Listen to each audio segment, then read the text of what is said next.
ఏసే పరిష్కారము అనుదిన Bible television కార్యక్రమం ప్రేక్షకులందరికీ యేసుక్రీస్తు వారి కృపగల నామమున వందనాలు. ప్రభువునందు ప్రియ దేవుని బిడ్డలారా, నేటి దినము పాస్టర్ కారుపాటి శ్యామ్ సాగర్ గారి ద్వారా సామెతల గ్రంథమును ధ్యానం చేసుకుందాము.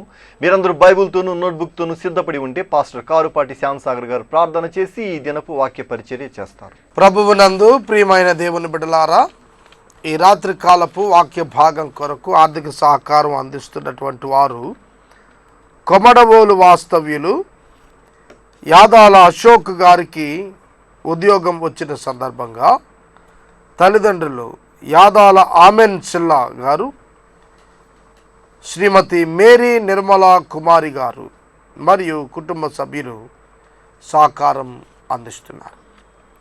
ఈ రాత్రికాలపు వాక్య భాగం నిమిత్తం ప్రార్థన చేసుకుని వాక్యాన్ని ప్రారంభించుకుందాం. ఆమెన్ సిల్లా గారు, మేరీ నిర్మల కుమారి గారు, అశోక్ గారి కొరకు ప్రార్థించండి. ప్రార్థన. మమ్మల్ని మిక్కిలిగా ప్రేమిస్తున్న మా ప్రియ పరలోకపు తండ్రి, మీ పరిశుద్ధ ఘన నామమునకు స్తోత్రాలు. ఈ రాత్రి కాలం మీ ప్రజలముగా, మీ బిడ్డలంగా మీ పాదముల చెంతకు చేరి మిమ్మల్ని మహిమపరుస్తూ మీ వాక్యం కొరకు ఎదురు చూస్తున్నాం. ఆమెన్ సిల్లా గారిని, నిర్మల కుమారి గారిని, సోదరుడు అశోక్ను మీరు దీవించండి. అశోక్ గారికి మీరు ఇచ్చిన ఉద్యోగమును బట్టి వందనాలు. దూర ప్రాంతంలో మీ కుమారునికి మీ సహాయం ఇచ్చి నడిపించండి. ఈ రాత్రి మా ప్రేక్షకులను దీవించండి, మీ కృపలో వర్ధన చేయండి. నేటి వాక్య ధ్యానం మాకు ఆశీర్వాదకరంగా మార్చండి. మా రక్షకుడైన యేసు ప్రభు పేరిట ప్రార్థిస్తున్నాము తండ్రి, ఆమెన్. ప్రభువునందు ప్రియమైన దేవుని బిడ్డలారా, జ్ఞానము అనే అంశము వర్తమానం కొనసాగుతోంది. 9వ అధ్యాయం సామెతల గ్రంథం మొదటి వచనం. సామెతల గ్రంథం 9వ అధ్యాయం మొదటి వచనం. జ్ఞానము నివాసమును కట్టుకొని దానికి 7 స్తంభములను చెక్కుకునేది. పశువులను వధించి ద్రాక్షారసం కలిపి ఉన్నది. భోజన పదార్థములను సిద్ధపరిచి ఉన్నది. తన పనికత్తల చేత జనులను పిలువననిపించింది. పట్టణము మీద మెట్టల మీద అది నిలిచి, జ్ఞానము లేని వాడా ఇక్కడకు రమ్మని ప్రకటించుచున్నది. తెలివి లేని వారితో ఇది అట్లు అనుచున్నది. వచ్చి నేను సిద్ధపరిచిన ఆహారము భుజించండి, నేను కలిపిన ద్రాక్షారసము పానము చేయండి. ఇక జ్ఞానము లేని వారై ఉండక బ్రతుకుడి. తెలివి కలుగు చేయు మార్గములో చక్కగా నడువుడి. అపహాసకులకు బుద్ధి చెప్పువాడు తనకే నింద తెచ్చుకొనును. భక్తిహీనులను గద్దించు వారికి అవమానమే కలుగును. మొదటి 6 వచనాలు మీరు గమనించినట్లయితే జ్ఞానము గురించి మాట్లాడుతున్నాడు. జ్ఞానము నివాసం కట్టుకుంది, 7 స్తంభాలు చెక్కుకుంది. చూస్తున్నారా? అలంకార భాష, రక్షణను సూచిస్తూ చెప్పబడిన అలంకార భాష. రక్షణ అనుగ్రహించేటువంటిదిగా జ్ఞానం కనపడుతుంది. జ్ఞానం రక్షణను కాదు, రక్షణయే జ్ఞానమును కలిగిస్తున్నట్లుగా అర్థం చేసుకోవాలి. ఈ వచనాలు చూడండి. నివాసము, స్తంభములు, పశువులు వధ, ద్రాక్షారసం కలపటం, భోజన పదార్థాలు సిద్ధపరచటం, ఇవన్నీ కూడా ఆలయ కృత్యాలలో భాగంగా మనకు కనిపిస్తుంది. పాత నిబంధనలో ప్రత్యక్ష గుడారములో నివాసం, స్తంభాలు, పశువు యొక్క వధ, రక్తపు బలి, బలిపీఠం, ద్రాక్షారసం, యాజకులు ప్రత్యేకంగా కలిపే సంభారం, భోజన బల్ల పదార్థం, ఇదంతా కూడా చూస్తే క్రీస్తు ప్రభువు యొక్క శిలువ, ఆయన జీవితానికి పోలికగా చెప్పబడిన అలంకారపు మాటలు ఇవి. వీటిని గురించి తన పనికత్తల చేత కబురు పెడుతోంది జ్ఞానం అన్నాడు. జ్ఞానము కలిగిన వాడు దేవుని మాట విని అనేకులను ఆ జ్ఞానం పొందుకోవటానికి పిలుస్తాడు. ప్రత్యక్ష గుడారము యొక్క సంపూర్ణత క్రీస్తు ప్రభువునందుంది. ప్రత్యక్ష గుడారం ఛాయ, వాస్తవం యేసునందుంది. దేవుడు ప్రజలకు ఆహారం సిద్ధపరిచాడు, జీవాహారం ఆయనే. ఆ క్రీస్తు ప్రభువునందు జ్ఞానము లభిస్తుంది. ఆ యేసుక్రీస్తు ప్రభువు యొద్దకు రమ్మని పరికర్తలను పంపింది. అంటే లోబడిన వారు, జ్ఞానమునకు లోబడిన వారు, దేవుని వాక్యముకు లోబడిన వారు జ్ఞానము చేత నింపబడి పిలుపునిస్తున్నారు. జ్ఞానము లేని వారులారా ఇక్కడికి రండి, జ్ఞానము లేని వారులారా ఇక్కడికి రండి, తెలివి లేనటువంటి వారారా ఇక్కడికి రండి. నేను సిద్ధపరిచిన ఆహారము ద్రాక్షరసము. ఇది లార్డ్ సప్పర్ను సూచిస్తుంది. నా శరీరము తిని నా రక్తము తాగువాడే నిత్య జీవం కలవాడు, జ్ఞానం గలవాడు. ఒక్క మాటలో అర్థం చేసుకుంటే కనుక యేసుక్రీస్తునందరి విశ్వాసము మూలముగా దేవుని యొక్క జ్ఞానమును దేవుడు నీకు ఇస్తాడు. దానివల్ల కలిగేటువంటి ఆశీర్వాదం, దానిని నిర్లక్ష్యం చేసేవాడు పొందే తృణీకారం, అపహాస్యం ఈ అధ్యాయంలో ప్రత్యేకంగా చెప్పబడ్డాయి. 7వ వచనం, అపహాసకులకు బుద్ధి చెప్పువాడు తనకే నింద తెచ్చుకొనును, భక్తిహీనులను గద్దించు వానికి అవమానమే కలుగును. ఒక దినాన నేను రోడ్డుపై వెళ్తున్నాను. ఒక ముగ్గురు యవన బిడ్డలు వాహనంపై వెళుతూ నా వెహికల్ని క్రాస్ చేస్తూ నా వెహికల్ని డాష్ చేయబోయి వెళ్ళిపోయారు. కొంచెం దూరం వెళ్ళారు, వాళ్ళ వెహికల్ ఆగిపోయింది. నేను వారి ప్రక్కన వెళుతూ ఆగి, బాబు జాగ్రత్తగా వెళ్ళండి, అంత వేగంగా వెళ్ళవద్దు అని అంటే వాళ్ళు వెంటనే పకాలను నవ్వారు. నవ్వి నీకులాగా నత్తలా బొమ్మంటావా అన్నారు. అపహాసకులకు మనం చెప్పటానికి ప్రయత్నిస్తే అవమానమే కలుగుతుంది. బుద్ధి లేని వారికి హెచ్చరికనిస్తే మనకే అది వెక్కసం అవుతుంది. అపహాసకులకు బుద్ధి చెప్తే నింద తెచ్చుకున్నట్టు అవుతుంది. కొద్దిమందిని హెచ్చరిక చేస్తే మనకు నింద కలుగుతుందండి. ఎందుకు నీకు వారి సంగతి, ఎందుకు నీవు ఈ మంచి మాట చెప్పావు అని వారు మనం నిందిస్తే మనకే ఆశ్చర్యం అనిపిస్తుంది. ఏమిటి, వారు బాగుపడతారని కదా మనం ఇది చెప్పాం, కానీ మనల్ని ఏమిటి తిరిగి ఇట్లా మాట్లాడుతున్నారు అని అనిపిస్తుంది. ఇట్లాంటి అనుభవాలు మీకున్నాయా? నాకు చాలా ఉన్నాయి ఇట్లాంటి అనుభవాలు. సొలొమోను గారు ఇంకా ఎన్ని కలిగి ఉన్నాడో, అందుకే ఇట్లా మాట్లాడుతున్నాడు. సోదరుడా, సోదరి, అపహాసకులు ఎన్నడూ జ్ఞానయుక్తమైన మాటలు అంగీకరించరు. కొన్ని కుటుంబాలు భ్రష్టత్వంకి వెళ్ళిపోయిన వారు కౌన్సిలింగ్ కొరకు వస్తుంటారు, కానీ వాక్యము నుంచి ఇచ్చే సలహా వారికి రుచించదు. వారికి ఎంతవరకు లిటిగేషన్ కావాలి, పొల్యూటెడ్ థాట్స్ కావాలి, ఫెయిర్నెస్ ఇష్టం ఉండదు. అట్లాంటి వారికి సలహాలు ఇచ్చి కూడా భంగపడిన అనుభవం నాకుంది. వాక్యం ఎంత సత్యం అండి.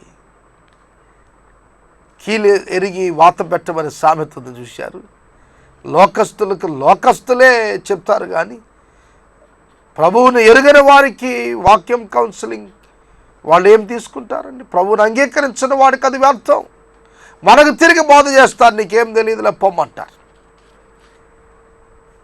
నాకు తెలిసిన ఒక వ్యక్తి చాలా సాధారణమైన వాడు, కానీ అతడు చాలా చిన్నవాడు అయినప్పటికీ అతడు తన జీవితంపై కనపరిచే విధానం ఆలోచించినప్పుడు ఆశ్చర్యం కలుగుతుంది నాకు. పెద్దవాడిని అతడు తృణీకరించే విధానం, ఆ బాల్యంలో, ఆ యవన కాలంలో అతడు తృణీకరించే విధానం చూస్తే అనిపిస్తుంది వారి జీవితం ఎంత అపహాస్యంలో మునిగిపోయింది అని. ఇది నా యవన బిడ్డలు అనేక మంది ఇట్లాంటి తిరుగుబాటుదారులు ఉన్నారు, అపహాసకులైన వారు ఉన్నారు, బుద్ధిహీనులు అనేకులు ఉన్నారు. అపహాసకుని గద్దించద్దు, గద్దిస్తే అతనికి ద్వేషం పుడుతుంది నీ మీద అని చెప్తున్నాడు. అపహాసకులను గద్దించొద్దు, గద్దిస్తే వారికి నీ మీద ద్వేషం పుడుతుంది. నువ్వంటే భయభక్తులు రాకపోగా నిన్ను కార్నర్ చేయటానికి ప్రయత్నిస్తారు. జాగ్రత్త. ఈ లోకంలో ఎలా నడవాలో వాక్యం నేర్పిస్తుంది, నేర్చుకుని నడవండి. మనం మంచి వాళ్ళం అయితే సరిపోయిందా? అవతల వ్యక్తులు కూడా మంచివారైతేనే సహవాసం చేయాల, సహాయం చేయాల, సహకారం చేయాలి. ఒక మూర్ఖుడికి పడిపోయాడని చెయ్యిస్తే వాడు కోపం వస్తుంది. ఏమి, నేను లెగలేనని చేయొచ్చావా అంటాడు. ఎంత దౌర్భాగ్యం, ఎంత దౌర్భాగ్యం. లోకాన్ని ఇంకా పరిశీలించండి, ఇంకా అర్థం చేసుకోండి, వాక్యం ప్రకారం నడవండి, శ్రేష్ఠ క్రైస్తవ సాక్ష్య జీవితాన్ని జీవించండి. జ్ఞానము గలవానిని గద్దింపగా వాడు నిన్ను ప్రేమించును. జ్ఞానము గలవానిని గద్దింపగా వాడు నిన్ను ప్రేమించును. ఈ మాట ఎంత బాగుంది. ఒక వ్యక్తి గద్దింపును స్వీకరించాడు అంటే వాడు జ్ఞానం గలవాడు, వాడు జ్ఞానం గలవాడు. నేను చదువుకునే దినాల్లో ఒక చాలా పెద్ద ఉద్యోగి నన్ను కౌన్సిల్ చేశాడు నా ఫర్దర్ స్టడీస్ విషయంలో. అది నేను వినలేదు, నేను తిరస్కరించాను. ముసిని పండంత చేదైన అనుభవం నా జీవితంలో ఇప్పటికీ నేను మరువలేని అనుభవాన్ని నా యవన కాలంలో విద్య విషయంలో నేను పొందాను. నేను ఎప్పుడు ఆయన కనపడిన అనుకుంటాను, ఈయన చెప్పారు ఆ రోజున, నేను వినలేదు, దాని ఫలితం నేను అనుభవించాను, నేను లోబడ్డాను వాక్యానికి. తదుపరి దేవుడు నన్ను దీవించాడు. సోదరుడా, సోదరి, చాలా పర్యాయాలు మనం జ్ఞానము కలిగిన వారు, అనుభవం కలిగిన వారు, పెద్దలు, తెలిసిన వారు, యథార్థవాదులు చెప్పే మాటలను పక్కన పెట్టేస్తుంటాం. అలా పెట్టద్దు. వాటిని పరిశీలించి తెలుసుకొని అంగీకరించండి. వాటిలో శ్రేష్టత ఉంటే అవలంబించండి. తప్పక మీరు ఆశీర్వదించబడతారు. ఏదో కన్ఫ్యూజన్ స్టేజ్ ఉన్న వాటిని మాత్రం మీరు అవలంబించద్దు. క్లియర్గా ఉన్న దానిని, చాలా క్లియర్గా according to the word of God ఉన్న దానిని, వాక్యానుకూలంగా ఉన్న దానిని మీరు అవలంబించండి. 9వ వచనం, జ్ఞానము గలవానికి ఉపదేశము చేయగా వాడు మరింత జ్ఞానమునందును, నీతి గలవానికి బోధ చేయగా వాడు జ్ఞానాభివృద్ధి చెందును. బిలీవర్స్ రిసీవింగ్, విశ్వాసి ఏ విధంగా వాక్యాన్ని పొందుతాడు, విశ్వాసి ఏ విధంగా హెచ్చరికను తీసుకుంటాడు. ప్రధానంగా సంఘాల్లో ఈ దినాల్లో ఈ సమస్య ఎక్కువైపోయింది. పుల్పిట్ మీద నుంచి ప్రసంగం వినగానే మా గురించి చెడ్డగా చెప్పేశాడు, ఈ దినం మనం ప్రారంభిస్తారు. ఎవరికి తెలుసండి వారి గురించి? వాక్యం పరిశుద్ధాత్ముడు నిన్ను హెచ్చరిక చేస్తే నీవు సరి చేసుకోవాల్సింది పోయి బోధకుడిని సరి చేసుకోమనే దుస్థితిలో నీవున్నావేమో. నీ అంతరంగం నిన్ను మోసం చేస్తుంది. జాగ్రత్తగా సరి చేసుకో. నీతి గలవానికి బోధ చేస్తే జ్ఞానాభివృద్ధి కలుగుతుంది. పశ్చాత్తాపడతాడు. తన తప్పిదం దగ్గర తాను మోకాళ్ళేసి ఒప్పుకొని విడిచిపెట్టేస్తాడు. జ్ఞానం లేని వాడైతే తిరుగుబాటు చేస్తాడు. నీవు తిరుగుబాటుదారుడువా, విధేయతతో జ్ఞానాభివృద్ధి చేసుకున్న వాడిగా ఉంటున్నావా? ఆలోచించుకో. యెహోవా యందు భయభక్తులు కలిగి ఉండటయే జ్ఞానమునకు మూలము. పరిశుద్ధ దేవుని గూర్చిన తెలివియే వివేచనకు ఆధారము. ఈ మాటలు బంగారపు మూటలు వంటివి. 10వ వచనం గొప్పదండి. జ్ఞానమునకు వివేచనకు ఆధారము మూలము ఏమిటి? యెహోవాను గూర్చిన తెలివి, దేవుని యందలి భయభక్తులు. యెహోవా యందలి భయభక్తులు, తెలివితేటలు, దేవుని యొక్క జ్ఞానమును గూర్చిన తెలివి. దేవుని గుణలక్షణాలను నీవు అర్థం చేసుకునే కొద్దీ వాక్యం విపులంగా అర్థమవుతుంది. చాలామంది వాక్యం చదువుతారు, కానీ ఆ వాక్యమును ఇచ్చిన దేవుడు ఎట్లాంటి వాడో తెలియదు. ఒక వ్యక్తి ఎవరో తెలిస్తేనే ఆ వ్యక్తి యొక్క మాటలు బాగా అర్థమవుతాయి. సోదరుడా, సోదరి, నటుడి మాటలు వేరు, వైద్యుడి మాటలు వేరు. వైద్యుడి మాటలలో సత్యం ఉంటుంది, నటుడి మాటలలో వేషధారణ ఉంటుంది. నటుడిగా వేషం వేసిన వాడు, వైద్యుడిగా వేషం వేసిన నటుడు వైద్యం చేయలేడు. ఇది నాలో అనేక మంది మోసపూరితమైన తోడేళ్ళు గొర్రె చర్మం కప్పుకు తిరుగుతున్నారు. జాగ్రత్త సోదరుడా, సోదరి. ఈ లోకంలో ఎట్లా విశ్వాసిగా నడుచుకోవాలో నేర్పించబడుతున్నాం. పరిశుద్ధ దేవుని గూర్చిన తెలివి వివేచనకు ఆధారం. నీకు వివేచన కావాలి అంటే you must know the attributes of God first. దేవుని గుణ లక్షణాలు నీకు మొదట తెలియకుండా వివేచనను గుర్చి ఆధారం నీకు లభించదు. నువ్వు డిస్క్రిమినేట్ చేయలేవు, ఏది దేవుడు ఏది దేవుడు కాదు. చాలామంది నా దగ్గరికి వస్తుంటారు, దేవుడు మాట్లాడాడు అంటారు, అని చాలా రకరకాలు చెప్తారు. అట్లా కళలో కనపడ్డాడు, ఇలా వచ్చాడు, తెల్లగా కనపడ్డాడు, ఇంకొక ఆయన పచ్చగా చెట్టులా వచ్చాడు. ఇవన్నీ నేను అంగీకరించను. దేవుని యొక్క గుణలక్షణాలు వాక్యంలో నేర్పించాడు. వాటిని ఎరగకపోతే విచక్షణ రాదు, వాటిని అంగీకరించకపోతే విచక్షణ రాదు నీకు. ఎంతో గొప్ప దేవుడు దర్శనం అని చెప్పొచ్చిన వాళ్ళే వెనుతిరిగి వెళ్ళారు. మేము తప్పు ఆలోచించాం, అర్థం చేసుకోలేకపోయాం. వాక్యంతో ఎనలైజ్ చేసి చెప్పినప్పుడు, విశ్లేషించి చూచినప్పుడు అది అబద్ధం అని తేలిపోతుంది. జాగ్రత్త. ఈ మధ్యన చాలామంది క్రైస్తవులలోనే ఈ సోదిని అలవాటు చేసుకుంటున్నారు. ఏదో ప్రార్థన చేసి ఎవరో చెప్తున్నారు, అవి జరుగుతాయి, అట్లా వెళుతున్నారు. జాగ్రత్త. వెలుగుదూత పనిచేస్తున్నాడు లోకంలో. చాలామంది గ్రహించలేకపోతున్నారు. వాక్యముగా అంగీకరించండి. మోసపు సాతాను చేష్టలకు బలి కావద్దు. తెలివి నీకు దేవుని గుణలక్షణాలను గుర్చి లేఖనములో నీవు సంపాదించుకోగలిగితే నీకే తెలుస్తుంది. నీ పరిస్థితులు నీకు అర్థమైపోతాయి. నీ నడక నీ మార్గం నీకే తేటగా తెలిసిపోతుంది. నువ్వు వెళుతున్న మార్గం ఎట్లా ఉందో నీకు తేటగా తెలుస్తుంది. నీ మీదకి వస్తున్నటువంటి పరిస్థితులు ఎట్లా వస్తున్నాయి, ఎందుకు వస్తున్నాయి, ఏమిటి దీని వెనక ఉద్దేశాలు ఏమిటనేది నీకే తెలిసిపోతుంది. అదే విచక్షణ, వివేచన. దీనికి ఆధారం దేవుడు ఎవరో తెలియాలి నీకు. సోదరుడా, సోదరి, పరిశుద్ధ బైబిల్ గ్రంథములోని దేవుడు గొప్ప దేవుడు. ఆయనను ధ్యానించు, ఆయనను అంగీకరించు, ఆయన అర్థమవుతాడు. ఆయన అనంతుడు అయినప్పటికీ నీ చిన్ని గుండెలో, నీ చిన్ని హృదయంలో ఆయన ఉంటాడు. ఆయన ఎవరో తెలుసుకో. మొదట ఆయన లక్షణాలు తెలుసుకో, ఆయన ఉద్దేశాలు తెలుసుకో, ఆయన హార్ట్ బీట్ ఏంటో నువ్వు అర్థం చేసుకో, ఆయన మనసు ఎట్లుంటుందో నీవు ఎరుగు. అప్పుడే నీ జీవితంలో ఏది వాస్తవం, ఏది అసత్యం, ఏది సత్యం, ఏది అంగీకరించాలో, ఏది అంగీకరించకూడదు నీకు అర్థమవుతుంది. వాక్యంలో ఈ మాటను నీవు జాగ్రత్తగా గమనించు. దేవుని యందు భయభక్తులు కలిగి ఉంటే జ్ఞానానికి మూలం. జ్ఞానము గలవాడు దీర్ఘాయుష్మంతుడవుతాడు. అకాల మృత్యువుకు లోనవడు అని అర్థం. స్పీడ్ థ్రిల్స్ బట్ కిల్స్ అని జిఎన్టీ రోడ్ మీద రాస్తారు. అంటే అర్థం ఏంటి? స్పీడ్ వెళ్ళకు, అనవసరంగా వెళ్ళి థ్రిల్ అయిపోతే కిల్ అయిపోతావు అని చెప్పటం కాదు.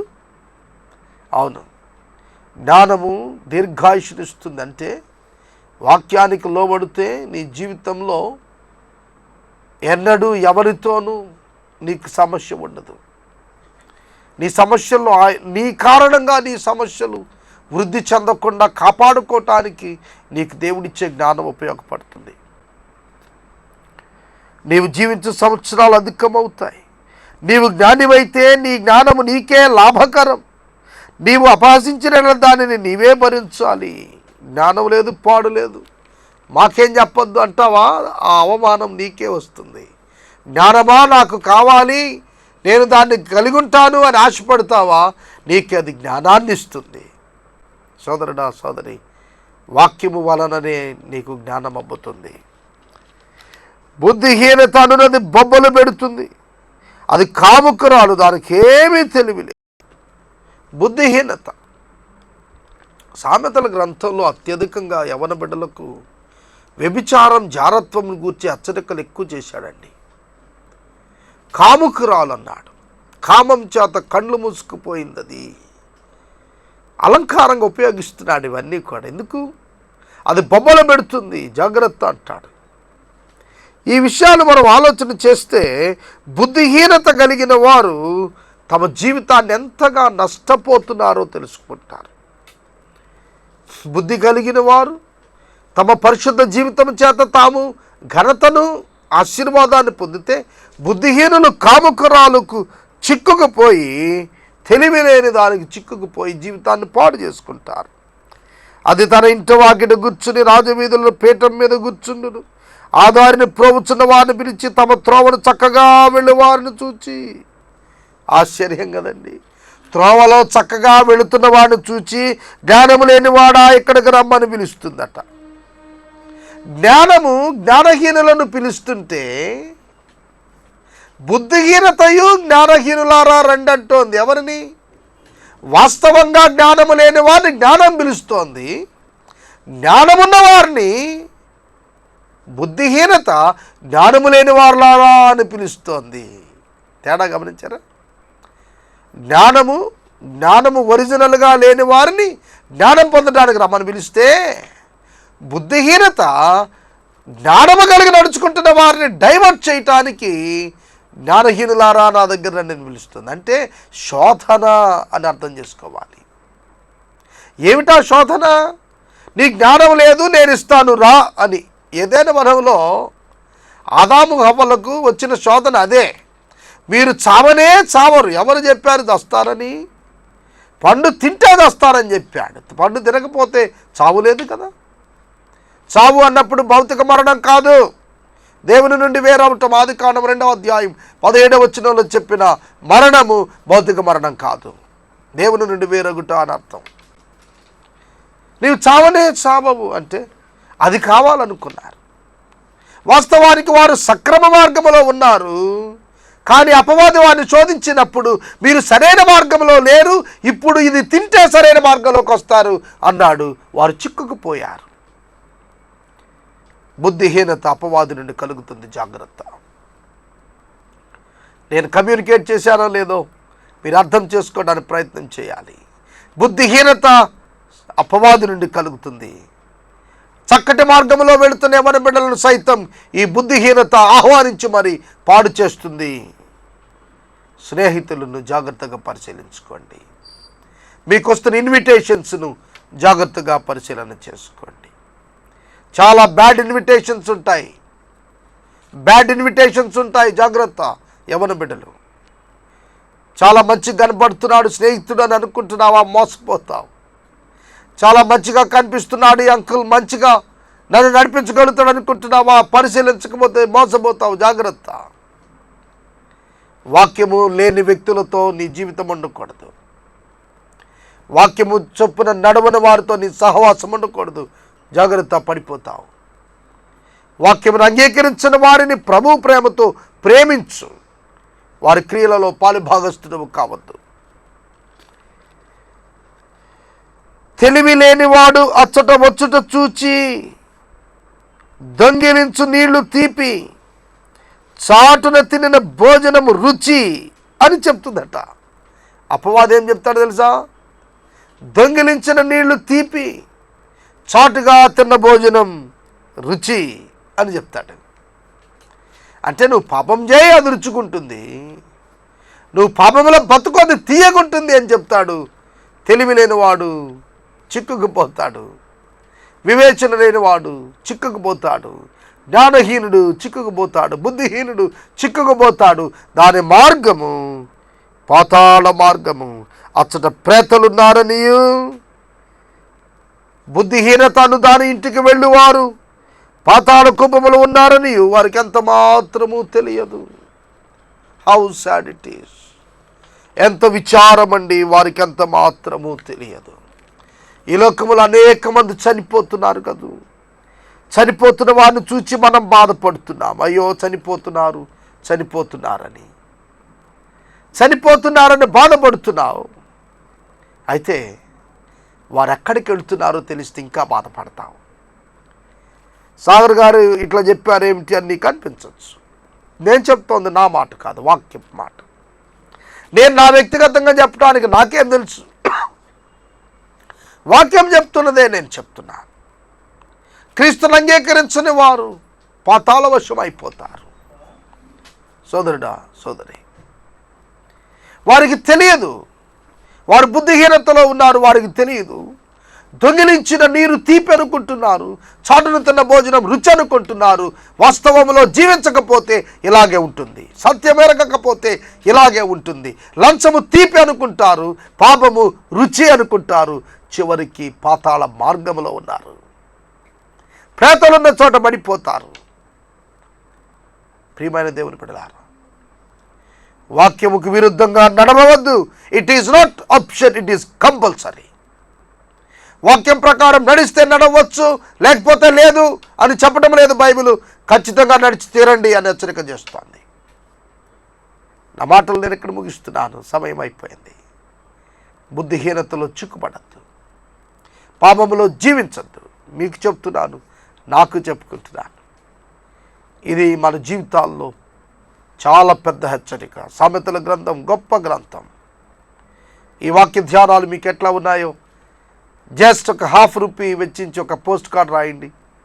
ఒక ₹1 హెచ్చించగలిగితే టెలిఫోన్ ద్వారా మీ అభిప్రాయం చెప్పండి. ప్రియమైన దేవుని బిడ్డలారా, మన జీవితాలు దిద్దుకోవటానికి ఇది సమయం. వాక్యాన్ని ఇక్కడ ముగిస్తున్నాను.